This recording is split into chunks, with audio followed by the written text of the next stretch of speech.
Why RAG ratings for risk and project management do not work and should be abandoned in favor of more rigorous rating methods.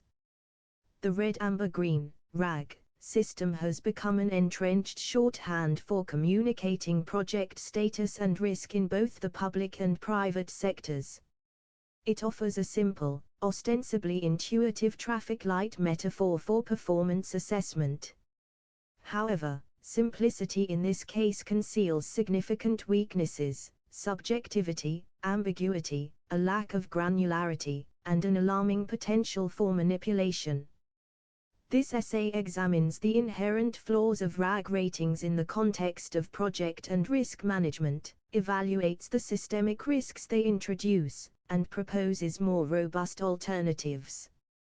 While the tone here will maintain academic rigor, occasional observations will be made in the manner of Jeremy Clarkson, because if one cannot find some entertainment in dismantling a widely used but flawed tool, one is probably working in procurement.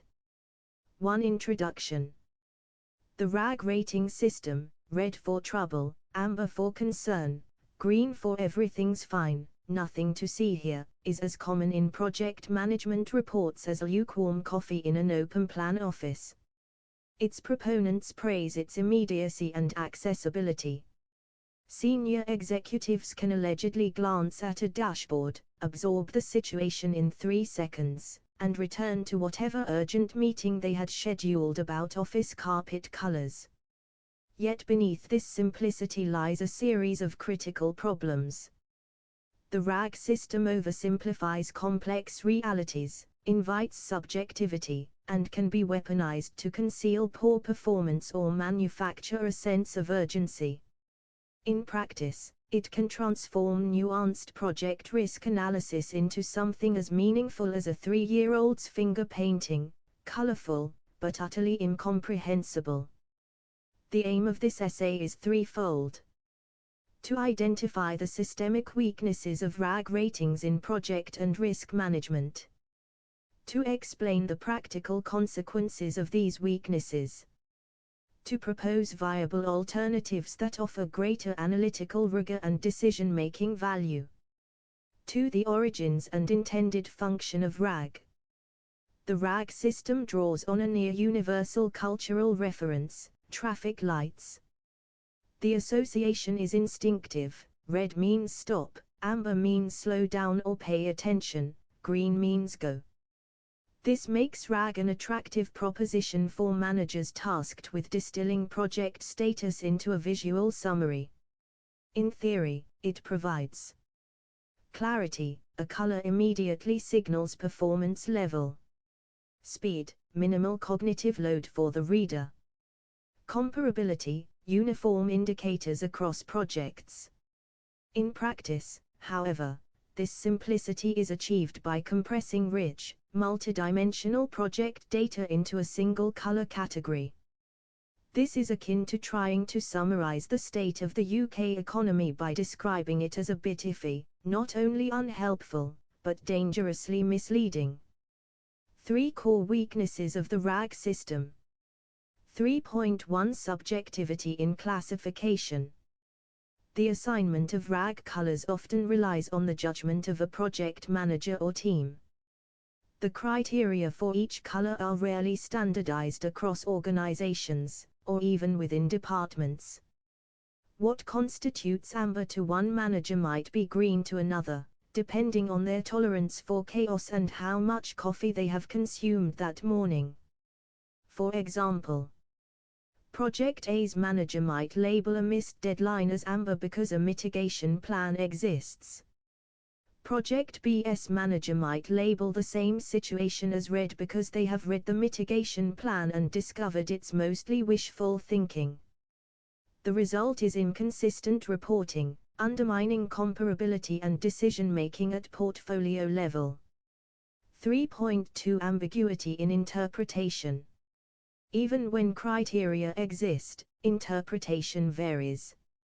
An amber project might mean, "We're behind schedule, but there's a plan to fix it."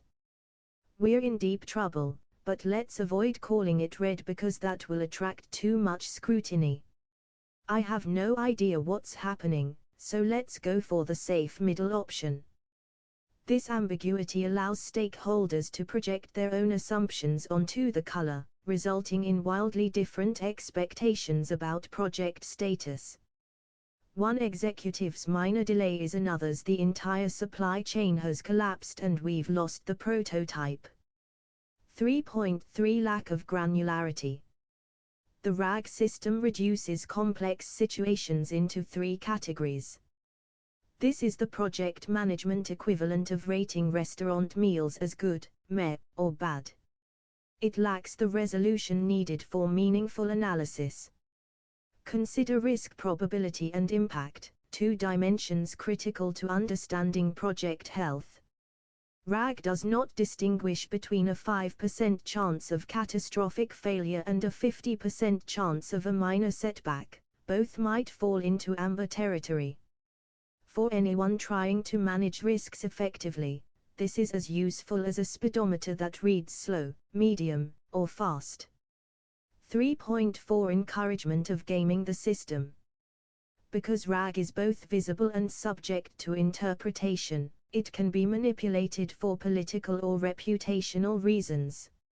Managers may downgrade issues to avoid triggering intervention or upgrade them to secure additional resources. In one notorious example from the public sector, internal audits revealed that project dashboards showed an unusually high number of green ratings, not because the projects were healthy, but because red projects triggered a mandatory review process requiring an additional 40 hours of documentation. This is the risk management equivalent of painting rust spots green and declaring the car showroom ready. 3.5 Overshadowing of trend data. RAG ratings are typically snapshots.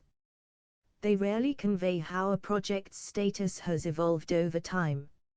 A project oscillating between green and amber every month is far more volatile, and potentially more concerning, than one steadily holding amber for 6 months. Yet the RAG model lacks an intrinsic mechanism for representing trends. This absence is particularly damaging in risk management, where trajectory often matters more than the current state. It's like watching a weather forecast that simply says sunny while a hurricane forms just over the horizon. For the consequences of using RAG in risk and project management. The weaknesses outlined above have tangible consequences. Poor decision making. Decision makers rely on RAG ratings to allocate resources, approve changes, and prioritize oversight. If those ratings are subjective, ambiguous, and devoid of context, decisions may be misinformed or actively harmful. Erosion of trust. When executives discover that a green project has suddenly failed catastrophically, trust in the reporting process collapses. Once this happens, reports become ceremonial, read for forms sake but not believed, like the customer satisfaction scores for UK rail operators. Misallocation of resources. Without nuanced prioritization, scarce resources may be diverted to the wrong projects. A mildly troubled amber project might receive disproportionate attention while a critically endangered but miscategorized green project spirals toward failure. Cultural distortion. In some organizations, the desire to avoid red ratings becomes a cultural norm. Reporting is shaped less by reality and more by optics, the corporate equivalent of polishing a broken gearbox so it looks fine. 5 Alternatives to RAG. If RAG is inadequate, what should replace it? The alternatives need to retain the clarity and accessibility that made RAG popular, but address its lack of granularity, subjectivity, and trend representation. 5.1 Quantitative risk scores. Instead of 3 colors, projects could be rated on a numerical scale derived from a weighted formula incorporating probability, impact, and proximity of risks. For example, a risk exposure score could range from 0 to 100, with predefined thresholds for action. Advantages: objective calculation based on defined metrics, greater resolution for prioritization, can be trended over time. Disadvantages: requires more data collection and analysis, demands a level of numeracy that may cause mild panic in non-technical managers. 5.2 Multidimensional dashboards. Rather than collapsing all information into a single indicator, dashboards can display multiple dimensions: cost variance, schedule variance, risk score, stakeholder satisfaction, etc. These can be visualized using charts, gauges, or even those delightful spider diagrams that make everything look like a Marvel villain's skill set. Advantages: preserves complexity without overwhelming detail, highlights which dimensions are driving overall health. Disadvantages: requires stakeholder discipline to read more than one metric. 5.3 Trend-based indicators. A more meaningful approach would incorporate directional arrows or change indicators alongside status. For example, green, stable or improving; amber, declining; right-pointing black triangle red, static but high risk. This allows stakeholders to see both the current state and trajectory, a vital improvement over static color coding. 5.4 Risk heat maps. Risk heat maps plot risks by probability and impact, often using a 5-5 matrix. Color can still be used within the matrix, but the meaning is anchored in quantifiable criteria. This makes it harder to manipulate and more informative than a lone rag color. 5.5 Hybrid systems. For some organizations, a hybrid system that combines numeric scoring, trend data, and visual cues may be the most pragmatic solution. Color coding could still be present for rapid interpretation, but only as an output of objective calculations rather than subjective judgment. 6 Implementation challenges for RAG alternatives. Abandoning RAG is not simply a matter of swapping the colors for numbers. Organizations face several challenges in adopting more rigorous methods. Data quality. Robust metrics require accurate, timely data. Garbage in, garbage out. Change resistance. Stakeholders accustomed to RAG's simplicity may resist change. Training needs. New systems often require upskilling, which costs time and money. Tool integration. Existing project management software may be RAG-centric, requiring modification or replacement. Overcoming these challenges requires clear communication of the benefits, phased implementation, and strong leadership commitment. Or, it requires the organizational equivalent of replacing the engine rather than endlessly tinkering with the carburetor. 7 Case studies. 7.1 Public sector IT project failure. A major government IT project reported green status for 6 consecutive months prior to cancellation. An audit revealed that the rating criteria were loosely defined and that project leads avoided amber or red to sidestep escalation processes.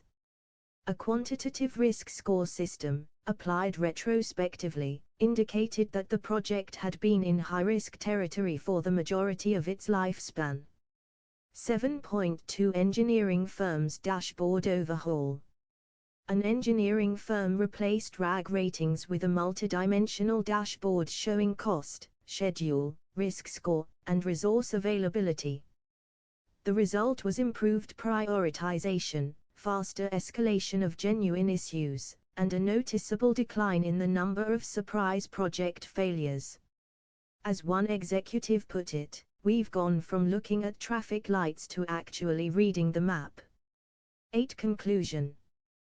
The RAG system's ubiquity in project and risk management owes more to its superficial appeal than to its effectiveness. Its subjectivity, lack of granularity, and susceptibility to manipulation make it ill-suited to the complex realities of modern projects. Worse, it fosters a culture where appearances matter more than reality, undermining trust and decision-making. More rigorous alternatives, from quantitative risk scoring to multidimensional dashboards, can retain accessibility while offering deeper insights. The shift requires investment in data, training, and culture change, but the payoff is more reliable, actionable project intelligence. In short, it's time to consign RAG ratings to the same historical bin as floppy disks and dial-up modems. They may have been adequate in a simpler time, but clinging to them today is like trying to navigate the M25 with a sketch map drawn in crayon.